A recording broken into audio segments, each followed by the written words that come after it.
Hello and welcome to After Hours. My name is Sid Chow Tan and I have with me today Andy Fiore, or Andrew Fiore, guerrilla filmmaker and the recipient of the 2013 Vancouver Mental Health Courage to Come Back Award. Thanks for being on the show, Andrew. Thanks for inviting me, Sid. I'm going to call you Andy. And Andy, I know that the past year you just received a BC Arts Council grant to do a short film drama, and it's titled Room 6. Let's start from there. What is Room 6 about? Okay, so Room 6 is loosely based on the time that I spent in an SRO, a single room occupancy hotel in the downtown east side.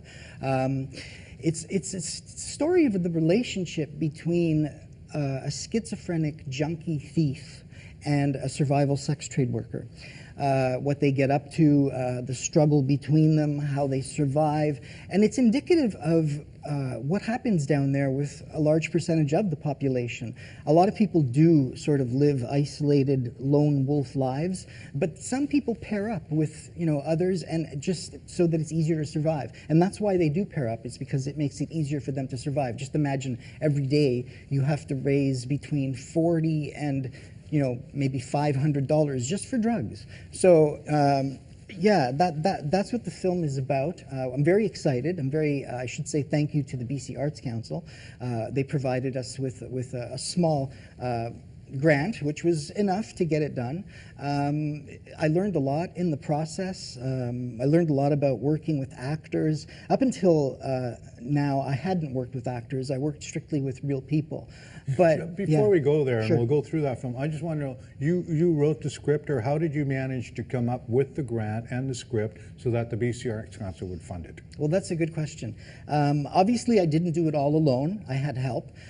My partner, Sue Patura, is a writer, and we collaborate. Now, obviously, she wasn't there because I met her only 7 years ago. She wasn't there to see what happened to me.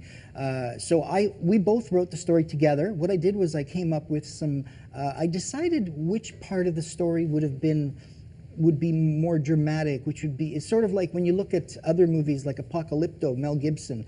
He picked a very specific time in the timeline of the Mayans. So in that way, I picked a very specific timeline in my story.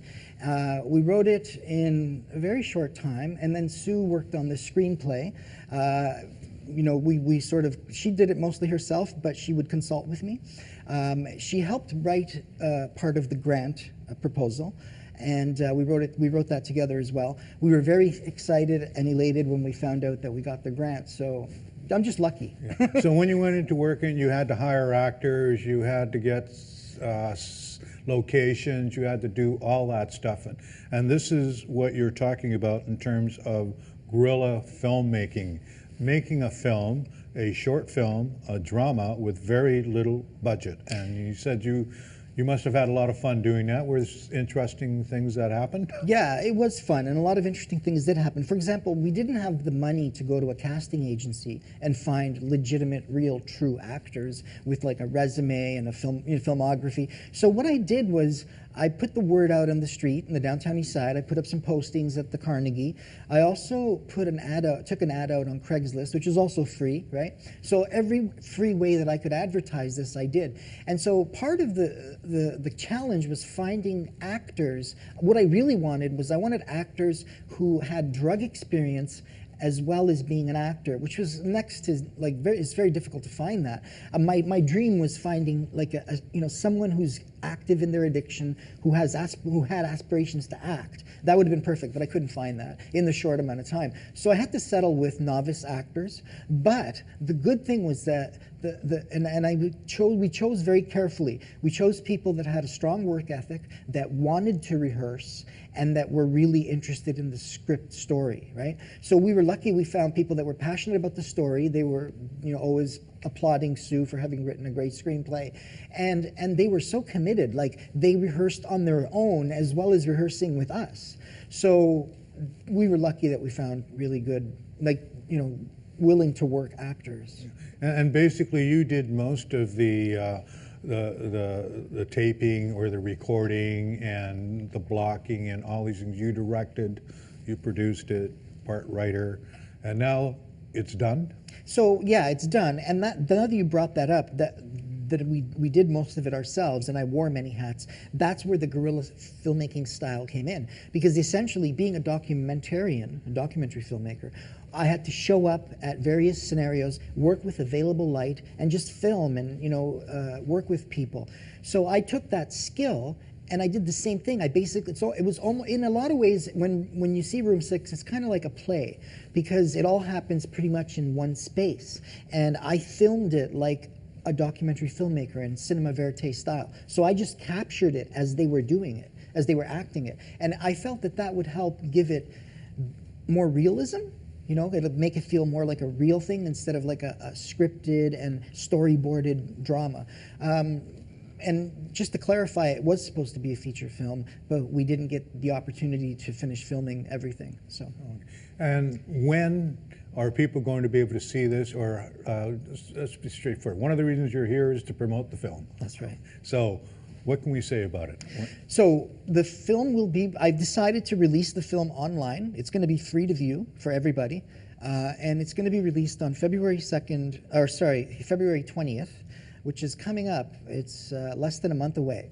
So what we'll do is, if people are interested in seeing it, they can find out more by going to www.room6film.blogspot.ca. Yeah, and that's Room 6, numeral 6. Yes, numeral 6. Yeah, that's important. Yeah, you're right. It is important. So that's www.room6.com. Room6film.blogspot.com. Room6film. Room6film.blogspot.ca. Okay. We'll do it again at the end. Yeah, we'll do that again at the end. And just getting there, while we were going through that, since this is one of your sort of current projects, I know, and looking at that, you produced 9 films the last 5 years, and my understanding is that 8 of them are documentaries and feature length. That must take a tremendous amount of work. How are you able to do all that with so little budget, as I understand? Mm-hmm. Well, I guess because I do it full time. One of the things is I do it full time. I've been doing it full time since 2010, I kind of, the way I work is I don't know how, I don't understand, like other filmmakers generally wait for the money and then they start doing a project. I don't wait for the money, I just start doing the project. And then what happens is I get really passionate about what I'm doing and I forget about everything else and I just keep pursuing it. And eventually when you have that kind of work ethic, I think what happens is organizations like the BC Arts Council or Downtown Eastside Small Arts Grant are impressed because it's all about hard work, working hard, right?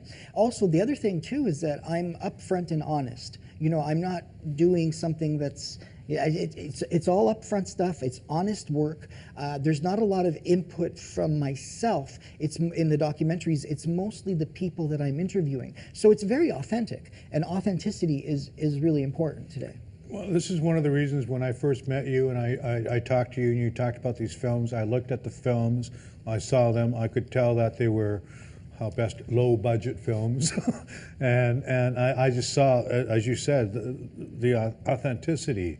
And I know what you mean by some filmmakers wait for the budget and then they go to it, and others just actually go to it and see what happens. And that's what I admired the most about you, because I know there were several films there that you just kind of pushed yourself through when you didn't really have budget. And I was wondering how you were going to complete them, but you managed to get them done.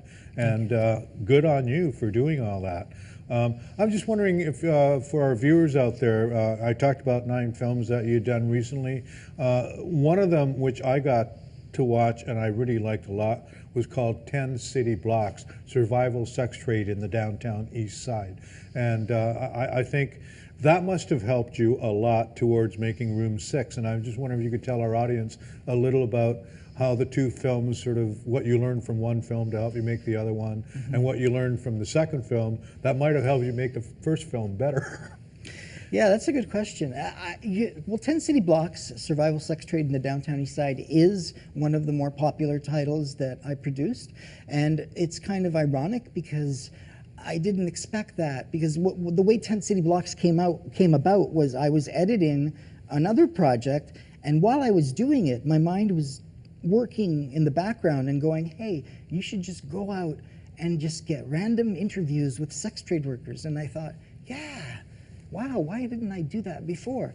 And so the spark of that idea propelled me and compelled me to want to do this. So I did. And sometimes I had some help. I hired some people to help me out, and sometimes I didn't. I just went out there by myself.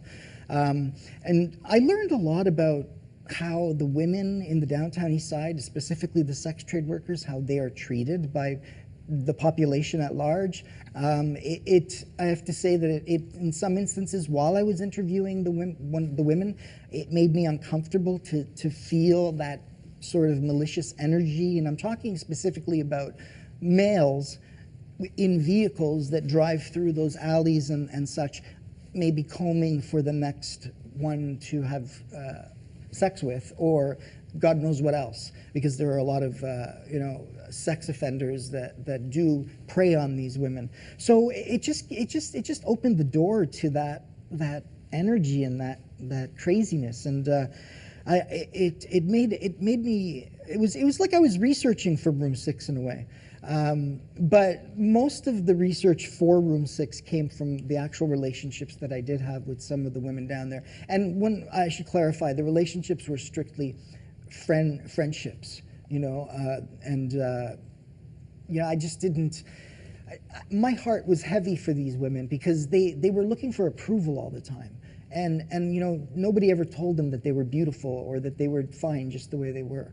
So that's kind of sad. But anyway, Room 6 brings all of that out because you get to see and feel and hear what one of these women would say in any... Yeah. And on that note, you've actually, with that film, 10 City Blocks, you've started another project, which is not exactly a film project, as a result of that, and I really like the idea of what you're trying to do with a sex workers, what would you call it? So basically you're talking about the project There Are 400, and it was inspired by an article I wrote, an article somebody wrote, I read online, and they said they were interviewing women at one of the centers in the downtown east side, and they threw out that number, 400. There are approximately 400 survival sex trade workers plying their trade in the downtown east side. And at the same time, I was interested in what David Lynch was doing. He did a project called Interview Project, and he just went around the United States and interviewed random people. So I thought, these women, they're not protected by police. They're constantly being pushed out of that area into more dangerous areas with poor lighting and nobody around, industrial areas. They should be documented. Every woman there should be a clip of every woman saying a few words like, this is my name, this is who I am, this is blah, blah, blah, and make a site that would be a tool for social workers, for police, also a tool for families and friends, like if somebody goes missing. And so just as an experiment, I posted on my Facebook page that I would start a crowdfunding campaign to finish this project. And the response was amazing. There are a lot of people that said, I would support this and you should go forward with it.